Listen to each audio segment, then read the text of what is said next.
जम्मू काश्मीरमध्ये झालेल्या भ्याड हल्ल्याचा निषेध करत बुलडाण्यामध्ये मुस्लिम बांधवांनी जोरदार निदर्शनं केली आहेत। यावेळी पाकिस्तान मुर्दाबाद आणि हिंदुस्तान जिंदाबादच्या घोषणा देण्यात आल्या।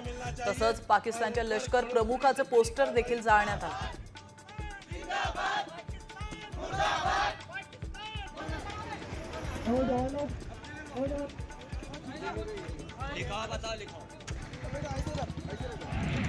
पहलगाम घटनेच्या निषेधार्थ अमरावतीच्या चांदूर बाजारमध्ये बजरंग दल आणि हिंदुत्ववादी संघटनेनं तीव्र आंदोलन केलंय। तसंच आंदोलन आणि मृत्युमुखी पावलेल्या निष्पाप नागरिकांना श्रद्धांजली देण्यात आली। यावेळी टायर जाळून निषेध देखील करण्यात आला।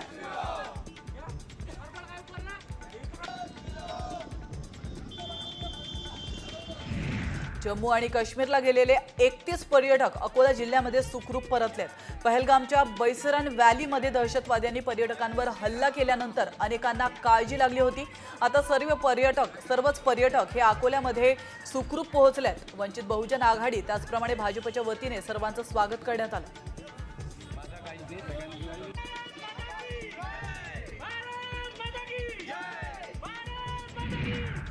यवतमाळमध्ये बियर उधार नाही दिली म्हणून एका तरुणाने चक्क बियर शॉपच पेटवलाय।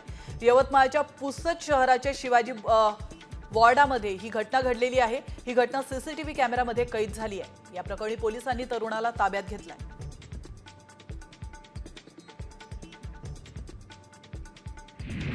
बुलडाण्यातील वडाळी ग्रामस्थांनी 80 फूट खोल विहिरीमध्ये जलसमाधी आंदोलन सुरू केलंय। गावात भीषण पाणी टंचाई जाणवते। याबाबत निवेदन देऊन देखील जिल्हा प्रशासनानं दुर्लक्ष केलंय। यामुळे पाणी द्या अन्यथा विहिरीतच जीव देतो अशी भूमिका वडाळी ग्रामस्थांनी घेतली।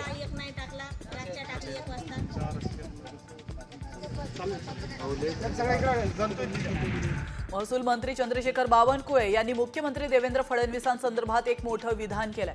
2034 पर्यंत फडणवीसच महाराष्ट्राचे मुख्यमंत्री राहतील असं विधान त्यांनी केलंय। याबाबत विचारात उपमुख्यमंत्री एकनाथ शिंदेंनी मात्र हात जोडून शुभेच्छा दिल्या।